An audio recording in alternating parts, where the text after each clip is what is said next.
Direction un havre de paix sur les hauteurs de Saint-Alban-d'Urtière, la ferme Croque-Champ. Il y a un an, Ludovic et sa femme Claire ont posé leurs valises sur ces 4 hectares de verdure. Paysans cuisiniers depuis déjà 8 ans dans la Drôme, ils souhaitaient monter ici leur propre projet. Plusieurs choses nous ont amené à bouger. On a cherché une ferme plutôt à la montagne, où on pouvait à la fois faire de la production, de la transformation et de l'hébergement. Et du coup, on est tombé ici à Saint-Alban-d'Urtière et on est super bien tombé. Une très bonne surprise, on ne connaissait pas avant.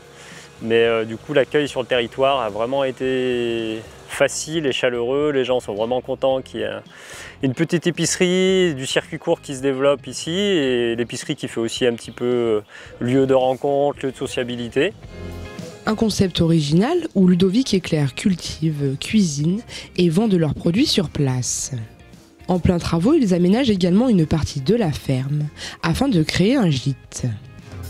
Alors nous on était très attachés quand on s'est installé au concept de circuit court et du champ à l'assiette. Du coup le fait de faire nos propres légumes, donc de faire du maraîchage diversifié et de travailler sur plein de variétés différentes, ça nous intéressait. Le fait on n'est pas cuisinier à la base, mais ça fait 7 ans maintenant qu'on cuisine et à chaque fois on essaye de découvrir des nouvelles saveurs et chaque semaine on propose des plats emportés ou des plats sur place qui sont différents, même si les formules restent les mêmes. L'idée c'est de proposer des plats végés, des plats viande, des petites salades fraîcheur et tout ça. Donc ça c'est le côté cuisine. Donc il y a côté champ, côté cuisine. Et puis le côté épicerie, c'est venu un petit peu avec le territoire. On a senti qu'il y avait une demande en produits locaux, circuits plus rapprochés et puis bio aussi. Et du coup on a développé le petit coin épicerie à côté de nos légumes et de nos petits plats préparés. Une ferme où la polyvalence est le maître mot. Pour réussir à tout faire, ces 2 agriculteurs ont mis en place un planning et une organisation bien précise. En cette période, tous les matins, Ludovic se rend au champ afin de récolter les produits du jour. Donc du coup, effectivement, tous les jours, il y a un petit peu de ramasse à faire. Les courgettes, on les ramasse 3 fois par semaine, sinon ça fait des courgettes énormes. Les haricots 2 fois par semaine, les aubergines 2 fois par semaine, bientôt les tomates 2 fois par semaine.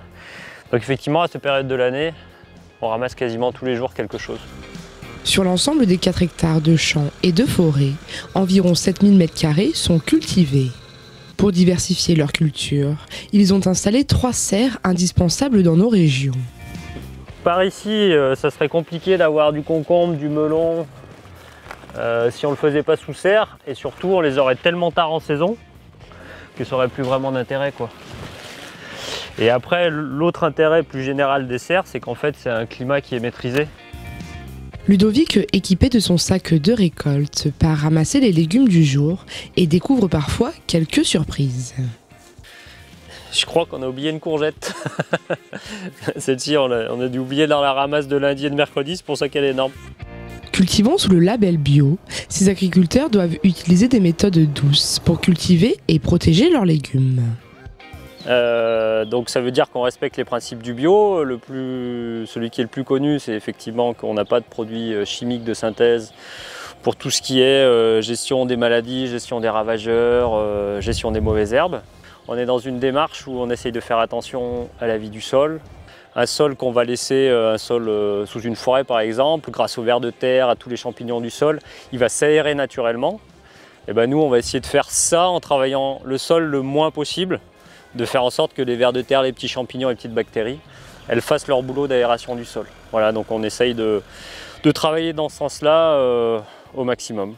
Par exemple, sur les pucerons, on fait des lâchers d'insectes auxiliaires sous serre, pour essayer de limiter la quantité de pucerons, parce qu'on en aura toujours, on ne peut pas faire en sorte qu'il y en ait 0 en bio, donc on cherche un équilibre. Et quand la nature elle va pas assez vite, en fait on rajoute on achète des petites bêtes, comme ça là. Ça c'est des micro-guêpes, des aphidus on appelle ça. Et elles viennent pondre dans les pucerons. Voilà, donc on fait des lâchers régulièrement, on a déjà fait 3 lâchers d'insectes auxiliaires. Et du coup petit à petit, l'équilibre entre les parasites que sont les pucerons et les auxiliaires, normalement, s'organisent sous la serre. C'est une larve de coccinelle.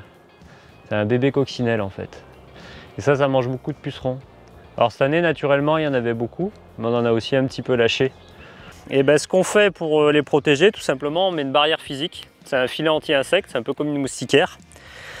qu'on met à la plantation et qu'on laisse au moins un mois à peu près, jusqu'à ce que les choux soient un petit peu plus développés. Et ça, c'est un bon exemple de choses qui permettent d'expliquer aussi un petit peu pourquoi le bio est un peu plus cher que le conventionnel. C'est que mettre ses filets, déjà il faut acheter les filets. Après il faut les mettre. Et à chaque fois qu'on veut désherber, il faut les enlever, les remettre. Et donc ça génère en fait du temps de travail et des coûts de main d'œuvre supplémentaires. Pour gérer l'enherbement de ces cultures, on fait une occultation. C'est-à-dire qu'en fait on prépare le terrain comme si on allait semer. On arrose bien et ensuite on met une bâche noire là, comme celle-ci, qui était là avant en fait, qui recouvrait tout. On la laisse pendant au moins un mois, voire deux, ça dépend de la période de l'année, qui est plus ou moins chaude. Et donc sous cette bâche noire, qui est bien humide et où il fait bien chaud, les graines de mauvaises herbes germent, sauf qu'elles se retrouvent dans le noir sous la bâche, elles meurent. Et en fait on nettoie un petit peu le sol comme ça, on déstocke toutes les graines de mauvaises herbes qui sont en superficie. Voilà, donc après, une fois qu'on a laissé un mois ou deux, on enlève la bâche et on fait son semis. Donc là, on a fait le semis de carottes. Et ce qui fait que les petites graines de carottes, elles sont un petit peu en avance sur les mauvaises herbes qui vont arriver après. Et en fait, la herséterie, c'est comme un peigne avec des ressorts qui sont pas trop agressifs. Et on passe directement sur les cultures. Et en fait, ça nous permet de désherber ce qu'on appelle sur le rang. C'est-à-dire que là, entre les rangs, c'est assez facile de désherber, on peut passer avec des outils, plein d'outils faciles. Mais souvent en maraîchage, là où on est embêté, c'est le désherbage sur le rang. Parce que là, on ne peut pas passer de binette directement dessus, sinon on arrache tout. Et du coup, ce peigne, il vient carrément passer sur les cultures, comme ça, sans les abîmer. Et en fait, ça permet de détruire toutes les petites plantules, là. En pleine production, Ludovic ramasse environ 200 kg de courgettes et 200 kg de tomates par semaine. Comptez environ 2 tonnes de patates et d'oignons. Des produits qui sont stockés ensuite en chambre froide ou à la cave, avant d'être vendus au détail ou cuisinés. L'épicerie et la partie restauration sont ouvertes tous les vendredis, de 16h à 21h et les samedis de 10h à 12h. L'occasion pour les clients de se rencontrer et d'échanger autour d'un plat et d'un moment convivial. Et du coup on est dans l'épicerie, donc de l'autre côté il y a la partie légumes, boissons et puis petite épicerie. Et puis là il y a tout ce qu'on a cuisiné pour le week-end.